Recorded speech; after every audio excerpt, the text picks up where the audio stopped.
Le problème, c'était quoi? Un coach. Le problème, c'est quoi? Un avant-centre. Aujourd'hui, ils ont tous les trois. Ils ont un bon coach, Mauricio Pochettino. Ils ont les couloirs, ils ont les bons joueurs, ils ont un bon milieu de terrain qui va harmoniser le style de jeu. Nicolas Nkunku. Christopher Nkunku, autant pour moi. Maintenant, en pointe, ils ont une machine à but. C'est un joueur qu'on va tellement parler de lui dans les jours à venir si on le met en confiance, si on le met dans les bonnes conditions de température et de pression. Nicolas Jackson. Les amis, bonjour. 2-0 de la part de Chelsea aujourd'hui, c'est un match de confirmation. C'est un match où on essaie de voir si Chelsea peut vraiment essayer, c'est-à-dire de gagner simplement sans toutefois forcer contre une autre équipe de Premier League. Néanmoins, on essaie de voir, les amis, ce qui a marché, ce qui n'a pas marché de la part de Fulham. Tous les détails après l'intro.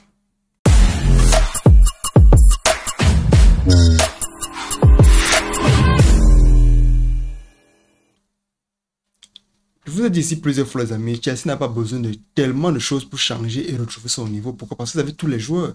Sterling, Gallagher, Enzo Fernandez, vous avez tout le monde. Le problème, c'est quoi? La cohésion entre les joueurs. Le problème, c'était quoi? Un coach.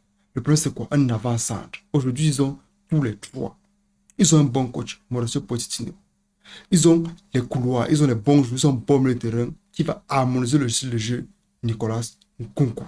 Christopher Nkunku, autant pour moi. Maintenant, en pointe, ils ont une machine à but. C'est un joueur qu'on va tellement parler de lui dans les jours à venir si on le met en confiance, si on le met dans les bonnes conditions de température et de pression. Nicolas Jackson. Quand vous voyez le joueur, vous avez l'impression qu'il ne peut pas jouer au ballon, mais quand il court, il se déplace, demande de balle. Ça, c'est du talent. C'est du talent. Néanmoins, on commence par la première mi-temps. Revenons un peu pour la première mi-temps, on essaie de voir.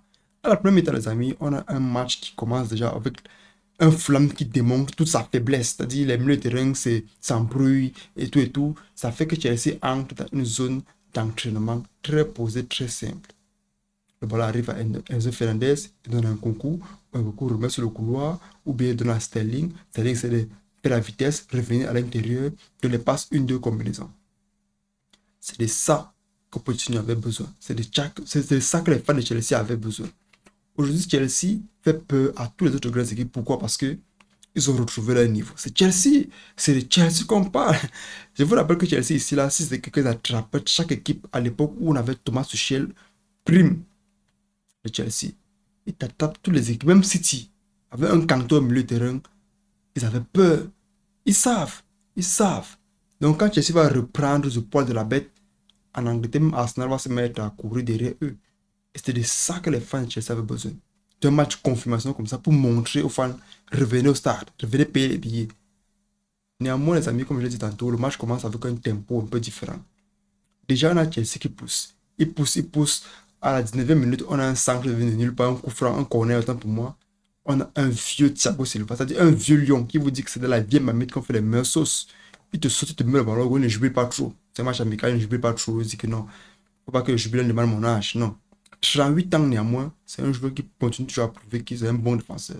C'est l'un de mes défenseurs préférés en passant. Pourquoi? Parce que c'est un joueur qui a toujours été pour moi depuis le Milan AC, qu'elle arrive à Chelsea. C'est un joueur qui est physique, rapide et très intelligent, connaît bien aligner le jeu. Mais néanmoins, avec la vieillesse et tout, il perd un peu les réflexes. Quoi qu'il en soit, aujourd'hui, il met un très beau but pour ouvrir les hostilités. 1-0, Fulham dit, hey, on n'a pas dit qu'ils étaient 12e du championnat. Et là où ils essaient encore de reprendre aussi pour voir s'ils peuvent faire le pressing offensif. Ils commencent, ça ne donne pas. Ils continuent, ça ne donne pas. Chelsea reprend le ballon, contre-attaque. On a un Gallagher qui reprend le ballon. Il fait un Gallagher qui combat. C'est un joueur d'abord qui est combatif. Quand tu le vois, son nom d'abord, même si tu le vois, tu as l'impression que c'est quelqu'un qui ne bagarre pas trop, mais son nom, Gallagher, c'est pour les bagarreurs. Donc il prend le ballon, il remet à Sterling. Sterling, comme pour lui, c'est filé, il prend le ballon, il commence à courir. Au moins, là, ça paye. Il entre vers l'intérieur. Christopher Nkunku a fui le milieu défensif. Il revient devant le ballon. Quand il vient devant le ballon, il prend le ballon, il fait comme s'il veut tirer. Toute la défense ressort sur lui. Il envoie Enzo Fernandez. Enzo Fernandez rate le but. C'est de ça qu'on a besoin. Malgré que c'était une équipe de Fulham très faible, les combinaisons là, comme celle-là, marchent dans toutes les équipes. Ça marche. Ils ont les joueurs pour, ils ont la vitesse pour, ils ont l'intelligence pour. Mais le deuxième but, c'est un but qu'on apprécie beaucoup. Pourquoi? Parce que c'est un but qui vient aussi, comme je l'ai dit du côté de Sterling, on a un Gallagher qui met encore le pressing. Le ballon qui vient, on donne à un joueur, il essaie de frapper maintenant vers le goal. Le gardien repousse. C'est ça qu'on appelle un attaquant. On a un Christopher qui est déjà là à la récupération. 2-0. Le coach dit, ok, soufflez, on se prépare pour le prochain match. Il fait sortir tous les joueurs start. Il laisse les 2 défenseurs centraux. Il fait entrer tous les autres joueurs. Avant même que le match ne commence à chauffer, c'est-à-dire la 55 minutes, le Golden Boy fait encore des merveilles. Pourquoi? Parce que c'est un joueur qui est toujours dans l'observation. C'est un joueur qui scanne, un joueur qui connaît comment se positionner, toujours partir sur son bon pied. Important.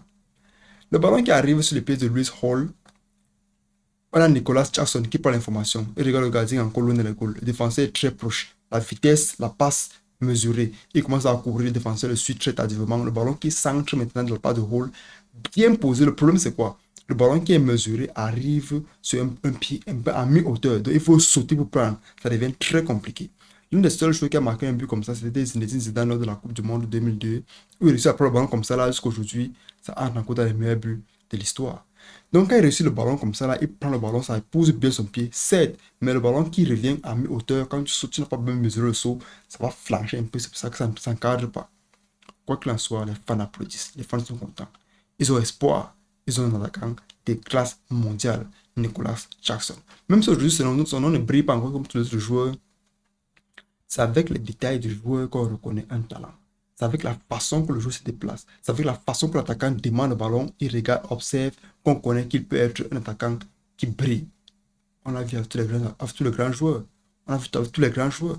Donc quand tu arrives dans une équipe comme ça, là, tu fais déjà les fans t'appellent le Golden Boy. Le coach lui-même comprend que c'est un joueur que s'il ne met pas au stade, même les fans ne vont pas venir voir le match. Nicolas Jackson, bienvenue à Chelsea. Donc c'est un match aussi où les fans essaient de voir si Chelsea peut redonner espoir. Pourquoi? Parce qu'arriver 12e en championnat l'année dernière, ça fait un peu comme humiliation d'un Big Six.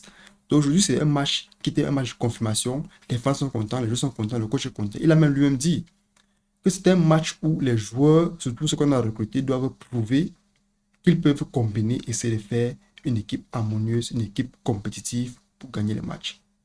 C'était tout pour cette vidéo, les amis. Dites-moi ce que vous en pensez. On se revoit la prochaine fois. Prenez soin de vous. Et surtout, n'oubliez pas de vous abonner, liker, commenter. Ça fait vraiment aider la chaîne, les amis. On se revoit la prochaine fois. Prenez soin de vous. Ciao, ciao.